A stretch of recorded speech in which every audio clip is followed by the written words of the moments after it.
¿Qué tal, amigos? Bendiciones. Nueva vez, bienvenidos a su podcast sobre la autoridad de las Escrituras, donde nos disponemos nuevamente a hablar sobre temas relevantes a la autoridad de las Escrituras en compañía de nuestro hermano Rafael Cepeda. Hermano Rafael, bienvenido. Un gusto tenerte nuevamente. Muchas gracias, Lenin. Es un honor para mí poder junto a ti desarrollar este programa tan importante sobre la autoridad bíblica de las Escrituras. Hemos tenido unas semanas muy interesantes con los temas que hemos tratado, Rafael. En principio, cosas como la justificación de las Escrituras, la base para su autoridad. Vimos el tema del canon bíblico, interesantísimo. Vimos ese personaje Marción, que estuviste hablando de él en el podcast pasado. Hoy, a diferencia de otros podcasts, la base se mantiene, el fondo de la autoridad de las Escrituras. Sin embargo, en forma, las cuestionantes van a cambiar un poco. De entrada, nos gustaría saber, Rafael, que nos explique de una forma, desde el punto de vista teológico, desde la teología cristiana, ¿es la Biblia la única revelación de Dios? Dios ha dado dos grandes revelaciones al hombre. La primera, teológicamente, la conocemos como revelación natural o revelación general. Esta revelación, en ella está contenida toda la obra de la creación, incluyendo al hombre.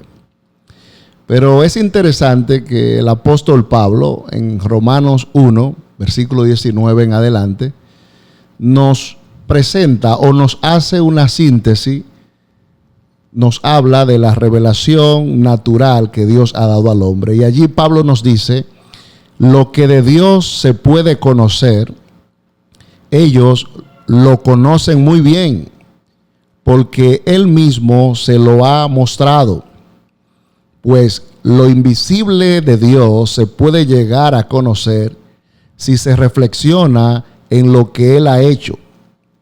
En efecto, desde que el mundo fue creado, claramente se ha podido ver que Él es Dios y que su poder nunca tendrá fin.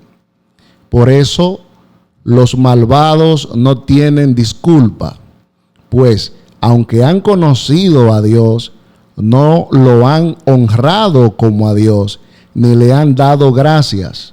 Al contrario, han terminado pensando puras tonterías y su necia mente se ha quedado a oscura. Hemos leído en la versión Dios habla hoy, para aquellos oyentes que puedan tener su Biblia en las manos. Pero el apóstol Pablo aquí nos enseña con gran claridad que Dios ha dado la revelación natural. Y hay un punto importante. Él habla allí de que el hombre ha conocido a Dios, pero lo ha conocido no en el contexto salvífico de nueva vida, sino que el hombre, cuando contempla la creación de Dios, cuando visualiza o es testigo directo de ese orden que presenta el universo, ese orden inteligente que presenta la creación, el hombre es un testigo de que Dios existe. Porque la creación, el funcionamiento de la misma, no pudo haber sido creado por un accidente cósmico o por una fuerza oscura. Una persona razonable debe llegar a la conclusión de que existe un creador que ha diseñado este hermoso universo. Y a eso nos referimos por revelación natural. Interesante, Rafael. De hecho, es hay una versión, no preciso ahora mismo, pero que dice al final: el hombre no tiene argumentos delante de Dios. Es decir, incluso si quisiese defenderse, no tiene ningún argumento, porque Dios ha presentado una obra que atestigua que Él está detrás de la creación, pero que incluso si el hombre desde el conocimiento no salvífico quisiera llegar a Dios, pues entonces la ineficiencia del hombre, debido a la caída, entonces hace imposible que a través de observar la creación el hombre pueda ser salvo. Por eso Dios ya sabemos que tuvo que valerse de un sacrificio para poder, digamos, llamar al hombre a su presencia y que pueda ser apto delante de sus ojos por medio de la gracia. Realmente el hombre queda sin excusa, como bien Pablo lo señala, porque el simple hecho de uno contemplar que la luna está a unos 384 kilómetros de la Tierra y está en el punto exacto para que su fuerza gravitacional no impacte negativamente la vida en la Tierra, lo mismo que el Sol, a unos 150 millones de kilómetros, y está en el punto exacto para que pueda en este plano producir, haber vida, coexistir. Entonces es una evidencia palpable de que existe un creador. Y Pablo lo acusa porque ellos, siendo testigo directo de esa magnífica revelación, le han dado la espalda a Dios y han ido detrás de ídolos. Por eso Pablo le dice que ellos no tienen excusa. Y volviendo a tu pregunta, a eso nos referimos como revelación natural. Ahora bien, esa revelación, como bien tú has dicho, por causa de la condición caída del hombre, por el pecado del hombre, no es suficiente, porque ella no responde a las grandes interrogantes del hombre. El hombre siempre se ha preguntado: ¿quién soy? ¿De dónde vengo? ¿Hacia dónde voy? ¿Cuál es mi propósito en este mundo? Esa revelación general, natural, no responde esas preguntas. Sin embargo, Dios ha dado al hombre, ha otorgado al hombre una segunda revelación, que es la Escritura. Y allí se revela claramente cuál es el propósito de Dios para el hombre. Y si el hombre quiere encontrarse con ese propósito, debe venir a la fuente de autoridad de las Escrituras y encontrarse con su Dios creador. Rafael, la tradición, la muy famosa tradición, ¿tiene el mismo rango de autoridad que las Escrituras? Es un tema que tiene su picante, como dice, ¿verdad? Me gustaría escuchar desde el punto de vista teológico, desde el punto de vista de la teología cristiana, protestante, sobre esa respuesta, o sea, sobre esa pregunta que te hago. Me gustaría escuchar tu planteamiento en ese sentido. Bueno, como tú bien has dicho, desde el punto de vista protestante. Pero si yo fuera un teólogo católico romano, mi respuesta sería positiva. Te dijera que sí, que la tradición posee la misma autoridad que las Escrituras. ¿Qué es lo que hace que se piense de esa manera en el lado católico? Bueno, el Concilio de Trento en el 1545, en su sección 4, en su cuarta sección, estableció que la tradición, juntamente con la Escritura, posee el mismo grado de autoridad. En otras palabras, tradición y Escritura gozan de la inspiración, de la autoridad, de la divinidad. Son producto del soplo de Dios, de lo que Dios ha dado. O ha querido que nos llegue a nosotros. Sí. Pero eso lo establece Trento.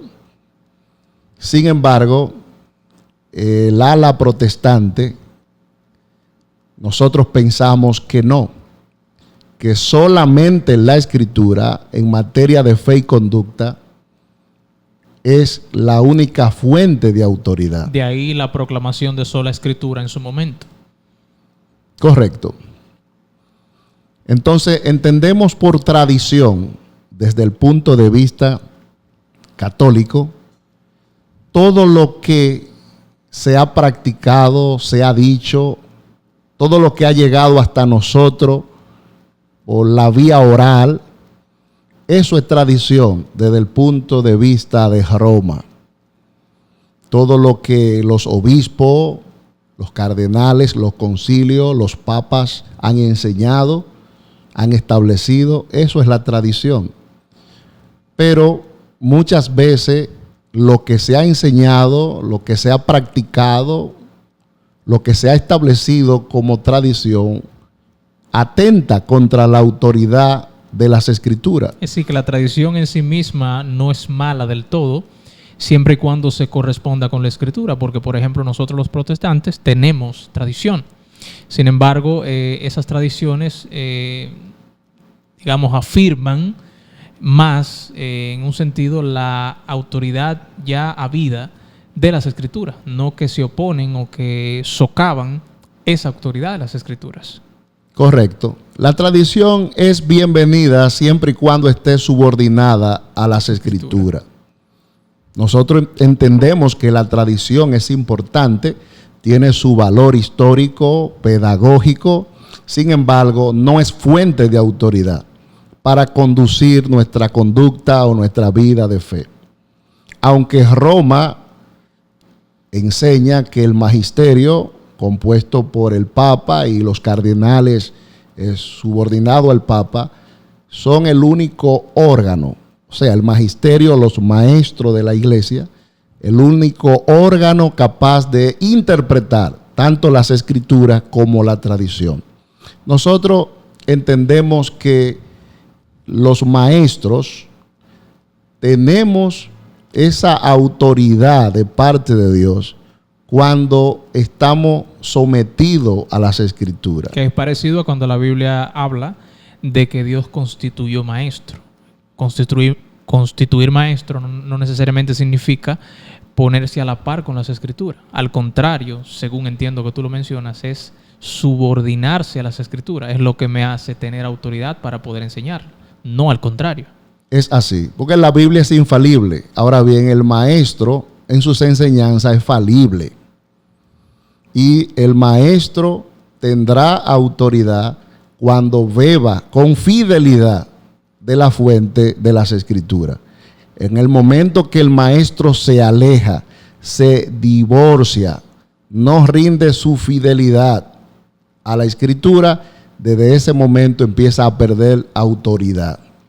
De manera que no es el magisterio que le otorga o le confiere autoridad a las Escrituras, sino que es las Escrituras las que le dan la autoridad al magisterio o a los maestros de las iglesias. Interesante, Rafael. 3 conceptos, Rafael, que nos gustaría que tú abordes en relación al tema de lo que estamos hablando, de las Escrituras, la autoridad.